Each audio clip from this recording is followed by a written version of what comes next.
How to use a vanilla Visa gift card on eBay. Hello everybody, welcome back to my channel. This is me, Pipan Bisnet, and today I'll guide you on how you can use a vanilla Visa gift card on eBay. Well, first things first, can you use a vanilla gift card?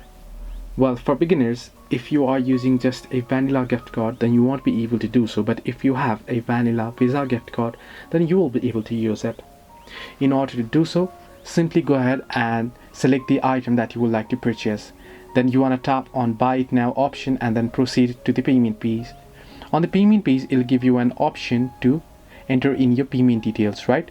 So what you want to do is you want to simply select payment method, and then you want to select the option that says Visa gift card option. The Visa card option.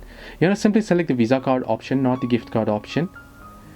And then you can go ahead and enter in your card details like you do for your credit or debit card or Visa card. Just enter in your gift card details, then you'll be good to go to use it. So hope this helped you. Do like and subscribe, and do not forget to leave a comment down below if you have any further issues.